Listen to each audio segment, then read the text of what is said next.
berhadapan dengan orang-orang yang membutuhkan pemberkatan nikah aja dari orang yang beda agamanya, nggak ada pelajarannya. Apa yang harus kita kerjain itu? Apakah hanya ngikut aturan pemerintah? Iya. Etika Kristen kan hanya hitam putih selama ini toh. Iya. Boleh atau enggak gitu doang toh. Iya. Yo, what's up? Welcome back to Chemistry Podcast. Kayak Kristenan tanpa misteri. Gimana, Besa? Au! Hit 'em like now. What's the word? Impact, touch a nerve. From Bolivia to Luxembourg. Ooh. Hit 'em like impact. So, buat ini kawan ini, senang banget bisa di sini ketemu dengan teman-teman sekalian. Ada Pastor Jason Budi Prasetya. Beliau adalah senior pastor dari The City Light, juga dosen mitra di STT Reform Indonesia, dan juga pembina yayasan di STT Soteria. So, hari ini is a special opportunity, kita bakal ngobrol banyak, terutama tentang ini. Banyak gereja, banyak pelayanan, ada yang dilayani oleh pendeta-pendeta jebolan STT, segala denominasi latar belakang. Ada lagi dari sekolah-sekolah tingkat 3 bulan, 6 bulan, baru dapat gelar dan lain-lain. Atau justru dari latar belakangnya lay leader, orang-orang awam yang kemudian memimpin tanpa sekolah teologian gitu kan ya. Dan ini jadi perbincangan yang hangat nih. Apakah perlu lantas seseorang itu habis studi teologi ya, baru kemudian melayani sebagai penuh waktu di gereja dan mengajar segala macam? Atau STT itu nggak banyak berfaedah lagi dalam pelayanan masa kini karena nggak bisa keep up dengan apa kebutuhannya ada. Iya, katanya kan nanya itu lebih bernilai daripada menjawab ya. Jadi kalau orang bisa nanya sekompleks itu, berarti harusnya udah punya jawaban ini. Oke, jadi kalau menurut saya ya, kalau saya cek sejarah kan sampai tahun berapa tuh, 1565 kalau nggak salah ya, nggak ada seminari pada saat itu ya. Karena local church, gereja lokal berfungsi sebagai seminari. Jadi gereja lokal mentraining orang di gerejanya untuk jadi pemimpin dengan theological education. Jadi theological education sampai tahun 1565 itu act of discipleship dari local church. Baru kemudian karena melalui apa? Konsili Trent atau apa ya? Mulai ada seminari Alkitab. Dan juga mungkin gerakan evangelicalism sebagai respon kepada fundamentalism itu kan juga memicu sekali seminari Alkitab mulai tumbuh di mana-mana karena baik evangelicalism maupun fundamentalism itu both kan very thinking, very educated gitu. Jadi kalau ditanya apakah gereja memerlukan pendidikan sekolah teologi ya, orang-orang pendetanya perlu lulus dari sekolah teologi ya? Bagi saya mungkin jawabannya begini ya. Kita tuh di gereja kan menceritakan kabar baik tentang Tuhan Yesus Kristus. Saya sering kasih analogi kepada teman-teman di gereja kami. Saya ini orang sakit, ketemu dokter segala dokter. Diobati, diterapi, didampingi, dirawat, kemudian cerita sama orang sakit lainnya. Lu kan sama-sama sakit nih. Sakit moral, sakit waktu, dan sebagainya lah ya, manajemen waktu. Mau nggak ketemu dokter segala dokter? Nah, kalau pasien ketemu pasien lainnya, perlu nggak disekolahin Alkitab untuk cerita tentang kabar baik tentang dokter segala dokter? Jawabannya harusnya nggak perlu. Ini masalah cerita soalnya. Cerita tentang pribadi di mana saya mengalami diobati oleh orang tersebut. Tapi sekolah teologi mungkin fungsinya adalah menolong orang-orang yang kemudian secara full time terlibat memimpin gereja untuk punya pola pikir. Apakah itu pola pikir teologi atau pola pikir yang terutama mungkin menafsir kehidupan dan menafsir Alkitab ya. Karena kan kita mengambil prinsip-prinsip dari Alkitab untuk diaplikasikan dalam kehidupan. Nah, pola pikir itu yang perlu ditrain kalau hari ini ya lewat sekolah gitu. Karena kan sama seperti mau jadi dokter, perlu punya pola pikir dokter. Analisanya seperti apa, obatnya seperti apa, terapinya seperti apa. Nah, itu yang perlu. Karena kalau mau fair aja pelajaran di sekolah Alkitab mungkin yang kepake cuma berapa? 20%? Banyak kan kita juga nggak pakai sebetulnya ya pelajaran-pelajaran di sekolah kita. Terjawab sudah pertanyaan kita hari ini.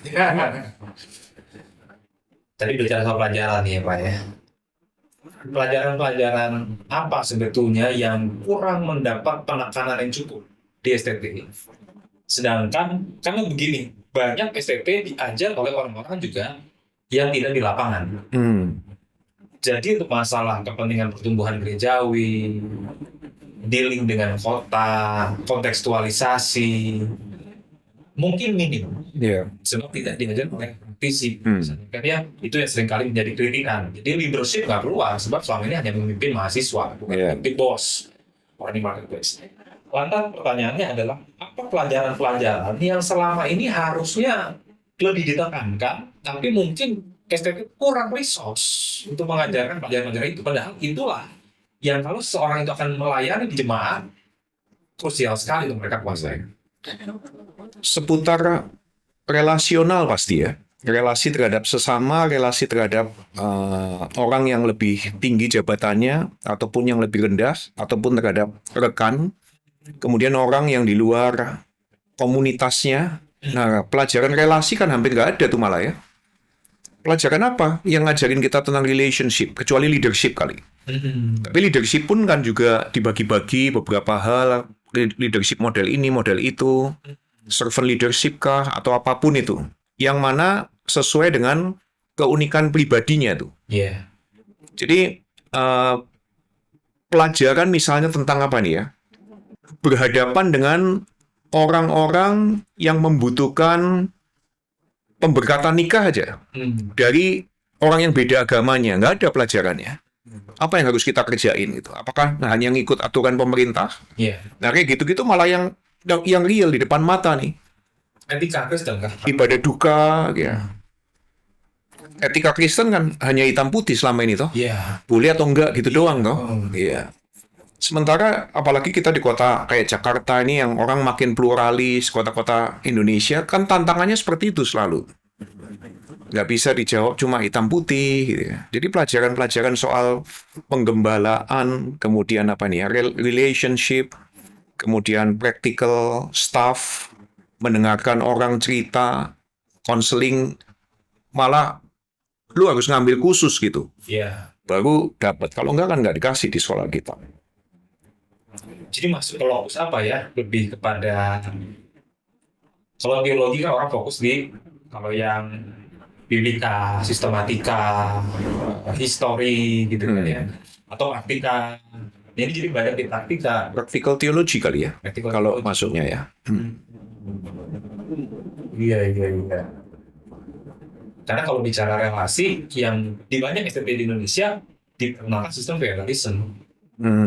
Mungkin luar mereka terbiasa untuk menjadi seorang budak pengikut, nggak banyak kemudian di bola itu menjadi seorang pendiri yang kecuali ada STT memang fokusnya menjebol para sprinter dari awal terus dilatih, dan mereka berapa tahun yang silam lah banyak STT kemudian menjebol orang-orang yang kemudian jadi pendiri yang kuat gitu. Relasi itu ya, dan itu kurang mendapat emphasis enough. I think so. Jadi ada kebutuhan sebetulnya orang-orang itu dilatih di dalam STT untuk mendapatkan framework, bisa menafsirkan budaya dan menafsirkan firman Tuhan. Tapi di sisi lain, apakah itu juga artinya ada krisis STT yang relevan? Ya mungkin kembali ke pertanyaan tentang subjek apa yang penting di STT. Buat saya nih, mungkin ini juga jawaban saya subjektif ya. Buat saya, taxonomy of thinking itu memainkan peran signifikan. Karena kan kalau ngikutin itu ya, taxonomy of thinking-nya Benjamin Bloom, dia kan membagi 6 level, 6 stages. Pelajaran hermeneutika di sekolah Alkitab hanya 3 level pertama. Observasi, interpretasi, aplikasi. Itu kan 3 stage pertama Benjamin Bloom. Knowledge, comprehensive, basic application. Kalau hanya basic application, buat saya, terlibat dalam pelayanan gereja, masyarakat seperti ini nggak cukup. Karena namanya aja basic application, menghasilkan hanya itu tadi, hitam atau putih. Betul. Yang saya layani hanya orang Kristen aja. Non-Kristen saya tidak layani kematiannya dan seterusnya. Sementara kan kita harus naikin 1 atau bahkan 2 level ya. Paling sedikit dianalisa lah ya, di analytical, baru kita bisa menganalisa orang yang saya layani ini manusia atau bukan. Dia membutuhkan berkat. Kalau misalnya orang sudah kecelakaan nih, hamil di luar nikah. Pemimpin gereja harus memberkati atau menolak. Tanpa berpikir analisa, kita akan langsung memberikan basic application. Kamu bukan anggota saya, kamu bukan ini, saya tidak akan layani. Gitu. Jadi mungkin pola pikir itu akan memainkan peran penting, baik dalam mencerna kehidupan, menafsir situasi kehidupan, yang mana prinsip-prinsip yang saya pakai dalam menafsir kehidupan dan hidup kan berdasarkan penafsiran saya terhadap Alkitab. Jadi berpikir analisa ataupun evaluatif itu proof dalam interpreting Bible text maupun dalam digesting life buat saya sangat memainkan peran signifikan. I see. Nah, itu yang mungkin kurang ditekankan kalau kita hanya belajar soal why worship dengan style tertentu. Why discipleship dengan cara tertentu. Iya.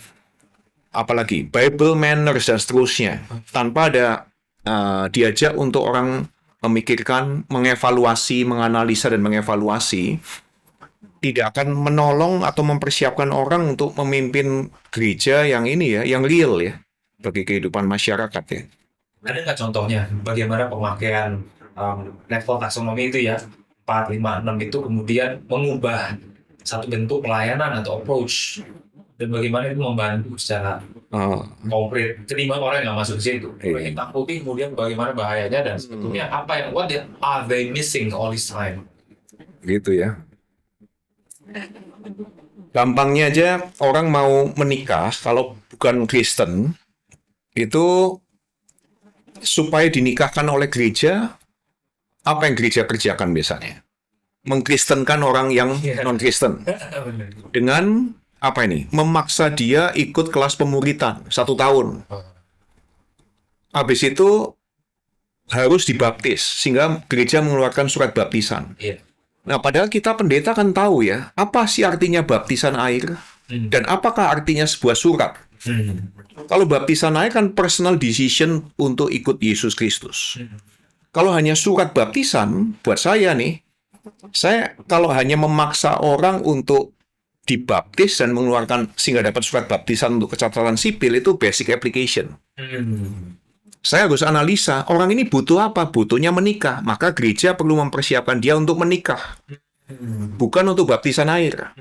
Baptisan air bisa sebelum menikah, kalau memang dia decide personally, atau sesudah menikah. Dia perlu observasi dulu, kenapa kok saya mau mengikut pribadi bernama Yesus Kristus ini. Nah, jadi buat saya sebagai pemimpin gereja, akan bikinkan surat baptisan air meskipun orang tersebut nggak dibaptis loh. Saya akan pakai kuasa saya untuk tanda tangan surat tersebut. Kenapa?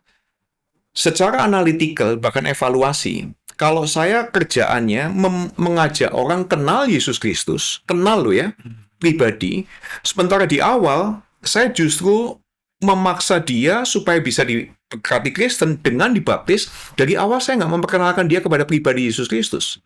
Saya ngajarin dia munafik dengan hubungannya dengan Yesus Kristus sejak awal. Iya, iya. Jadi saya pakai kuasa saya, ya saya bikinin aja suratnya tanpa dia harus dibaptis. Mungkin dalam hal itu ya, itu contoh real ya. Contoh lain ya, apa ya, soal lagu misalnya ibadah di gereja, kemudian soal pelayanan di gereja, orang Kristen kan bilang ya, yang melayani harus Kristen. Iya. Harus ikut kelas ini, kelas itu, dan sebagainya tuh. Bahkan lulusan sekolah Alkitab dipaksa jadi apa ini? Pemimpin pujian misalnya. Padahal vokalnya hancur. Atau sound engineer. Padahal nggak pernah ngerti soal sound, hanya otodidak gitu ya. Nah, kenapa kok orang bukan Kristen yang ngerti soal alat-alat tertentu yang dipakai untuk pelayanan nggak boleh melayani? Boleh sekali dong. Karena pelayanan kan sense yang dimiliki oleh setiap orang sebagai gambarnya Tuhan. Kita suka melayani. Gitu ya, kalau basic application nggak boleh kamu. Iya. terlibat dalam ministrinya orang Kristen di States kan katanya kudus tuh States mimbar itu. Dan orang tidak bisa melayani kalau dia belum terlebih dahulu Iya. dilayani sehingga nggak bisa gitu kan ya semuanya ya. Padahal yang bikin panggung juga bukan orang Kristen. Iya kan? Yang bikin kayu salibnya juga bukan orang Kristen. Kayunya emang Kristen. Oke. Itulah kenapa mungkin orang takut ya. Mereka cuma bilang, ya kita udah bisa nih, basic application. Karena itu pun adalah sebuah hal yang lost di Indonesia. Kita bukan masyarakat yang modern, mungkin kebanyakan masih pra-modern. Ya. Sehingga bisa sampai ke situ dengan bersih, dengan logic, dengan tanggung jawab, semuanya koheren aja udah suatu hal yang mewah gitu kan. Sehingga apa yang ditawarkan lebih dari situ seperti sebuah sesuatu yang mengerikan. Iya. Nggak bisa diukur damage-nya sejauh mana. Iya. Semua bisa abuse itu kepada arah dan kepentingan yang kita nggak tahu. Exactly. Karena lanjutannya setelah analytical evaluation, creation, you create something new. Kalau dalam dunia Kristen mungkin doktrin baru loh itu. Belief baru, practice new practices ya.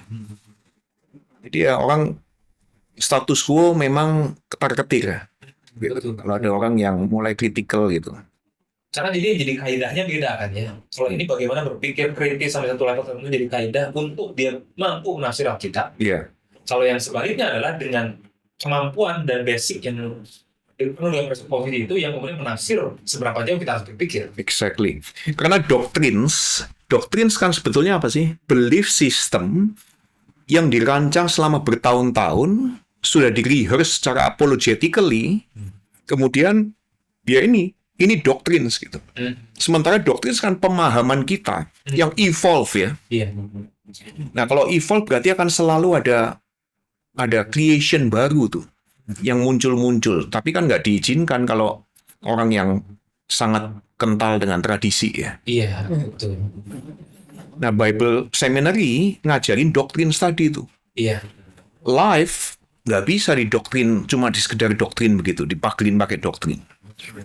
Life kita kan unpredictable gitu. Memang ada ordernya, tapi chaos, bagian chaoticnya juga banyak ya. Jadi di satu sisi orang-orang yang orderly sekali berikat pada tradisi doktrin-doktrin yang solid di masanya dan dipakai sekarang, meskipun itu mungkin produk dari negara tertentu dan negara tertentu dipakai itu thriving sampai saat ini. Satu lagi yang menciptakan creation baru, uniknya bukan banyak berasal dari kalangan akademisi. Jadi mungkin 3 level base di bawah pun belum selesai. Tapi karena kebebasannya berpikir dicampur dengan segala macam pengalaman yang ada, ciptakan satu terobosan-terobosan yang mungkin juga baseless karena lebih experiential dan sifatnya spontan ya. Oh gini deh, oh gitu deh. Tanpa dia masuk ke level berpikir yang lebih tinggi lagi. Jadi sebenarnya yang Pak Jason tawarkan itu barang rare kan ya. Karena orang mesti ini bisa kuasain dulu. Baru dia next level. Nah tapi banyak yang masuk tidak dengan jalur itu. Dengan spontan, begini-gini, bikin itu gitu kan. Orang yang level makin mana masih appreciate. Hebat ini. Tapi waktu kita gali, dasarnya belum ada ternyata. Oke. Belum pernah melalui fase itu, tapi kan orang lapangan kan. Inovasi luar biasa, tapi nggak betul berdasar. I do what I do. Mungkin bisa sangat pragmatis alasan dibaliknya gitu kan ya. Jadi maksudnya adalah kalau misalnya itu yang kita butuhkan itu yang sangat kurang di STT. Sebab yang ada di lapangan adalah mainstream, fundamental, sayap kanan, kental, dan satu very experiential, sangat eksperimental juga, dan pada dasarnya kuat. Dan dua-dua punya masanya sendiri kan, sayap kanan dan emerging churches misalnya kan, mereka pikir oh begini, mereka lakukan aja gitu kan. Sehingga itu ada kebutuhan yang miss ya.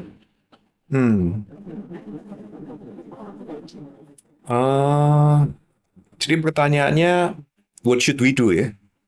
Iya, kurang lebih fill in the gaps kan ya. Yang ini didewasakan, yang ngaku-ngaku selalu pakai rasio, ditantang lebih jauh didewasakan. Yang ngaku-ngaku sangat relevan dan relate dan keren, juga di challenge. You're on the right track. But let's think deeply about that.